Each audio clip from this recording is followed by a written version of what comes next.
Romanticism, Napoleon's legacy. Last time, we left Napoleon exiled on St. Helena, where he died in 1826. In 1840, Napoleon's body is brought back to France from St. Helena. His tomb is in the rotunda of Les Invalides, which was once a veterans' hospital and now serves as a military museum. It is no accident that Napoleon's body was returned when it was, for in the 25 years between Napoleon's defeat in 1815 and his body's arrival at Les Invalides in 1840, a new intellectual movement had swept Europe. This movement was called Romanticism. It emphasized emotion over rational thought as being the best way to explain the uniqueness of the human condition. It did not have one particular set of values or a particular style. Instead, it upheld a set of values in multiple ways. Interestingly, the origins of Romanticism can be found in Napoleon's own propaganda. In this painting by Gros, Napoleon is seen visiting soldiers infected with bubonic plague in the town of Jaffa in modern Israel. He is portrayed touching one of the sick because Europe had a long tradition of people believing that they could be cured by the touch of a king or a queen. This is a romantic gesture. So too is the soft light and French flag flying proudly in the fortress above. The overall style is technically neoclassical, but there are romantic, capital R, elements at play here. It's also romantic, small r, because in reality, Napoleon didn't cure illnesses at Jaffa. Instead, he ordered that the French soldiers be put to death by poison so that they would not suffer further. Another stylistically transitional painting is of Napoleon crossing the Alps by David. There are 5 versions of this painting, a fact which in and of itself reveals how Napoleon used art to spread the message of his greatness. This is Napoleonic propaganda at its finest, for all were painted early in Napoleon's efforts to dominate Europe. The first, with a golden orange cloak, shows a youthful Napoleon in full regalia of a general. The same is true for the Arabian horse's tackle. In the second, the color of the cloak has been changed to red, and the horse's tack is simpler.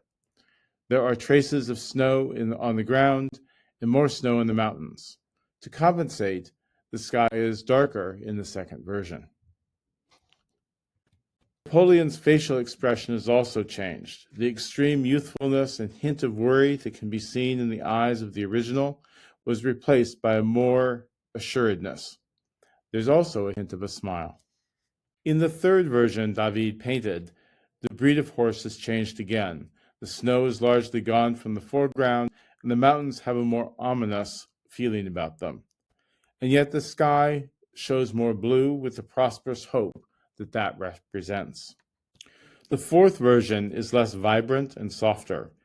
This can especially be seen in the color of the cape, but it is also true of the ground where the names of Napoleon, Hannibal, and Charlemagne are engraved in the rock. The final version remained in David's studio until his death in 1825. The cape is now almost a rose instead of red, and the sky and the horse have been changed again. Perhaps most significantly, the nervous, boyish face of the first painting has been completely replaced by a confident man ready to take control of the mountain, the army, and the continent. The style remains neoclassical throughout the 5, but there are hints of what is to come stylistically in terms of Romanticism. An early example of French Romantic painting is the Raft of the Medusa by Jaricot. This painting recounts the story of an actual shipwreck off the West African coast in 1816.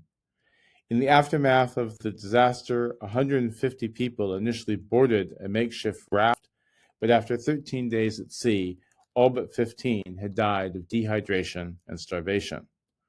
Because the survivors had resorted to cannibalism to survive, the story of the disaster was covered up, until one of the survivors published his own account. This caused a great scandal within Europe and made Géricault's subject matter that much more controversial. The painting itself is huge.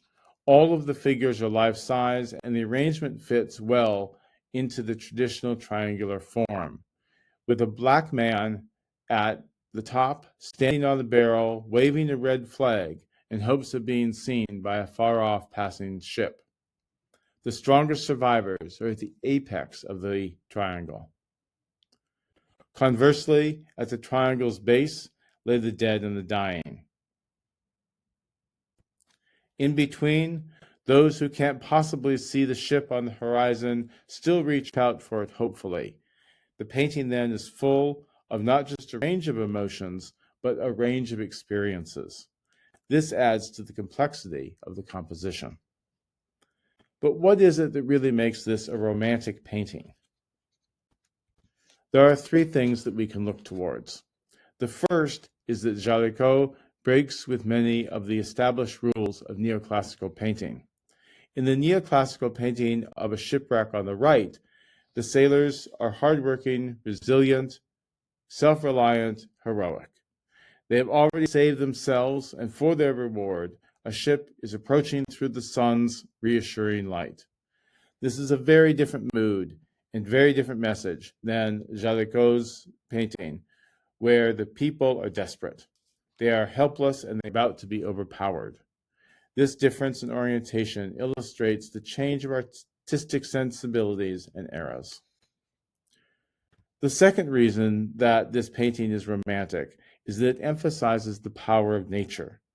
On the right and on the left of the Medusa painting, the sea looks like it is about to overtake the raft. And the raft itself is falling apart. Humanity is frail and helpless against the forces of nature. Romanticism celebrates both nature's power and nature's beauty, its mystery and its majesty, its brutality and its righteousness. A third distinctive feature of Romanticism was emphasizing the use of color to convey emotions. In this case, the color palette is muted with an emphasis on differing hues of brown. The tone is somber because of the presence of death and of the power of nature. But the repeated flashes of red represent compassion, and everyone who has that color is alive. So there is a possibility of hope that still remains. Certainly, earlier artists used color and contrasting brights and darks to create a mood, but Romanticism does this in new ways, and this can perhaps best be seen by paintings like this one, The Slave Ship, by J.M.W. Turner from 1840. Here, color and emotion are deeply entwined. Reality has been subjected to the emotional palette. This, in a different way, in a different style, can also be seen in other depictions of Napoleon's crossing of the Alps. In this version, Napoleon is riding a mule instead of a horse, which is, in fact, the way that Napoleon actually traveled across the Alps in 1800. He looks worried, troubled even.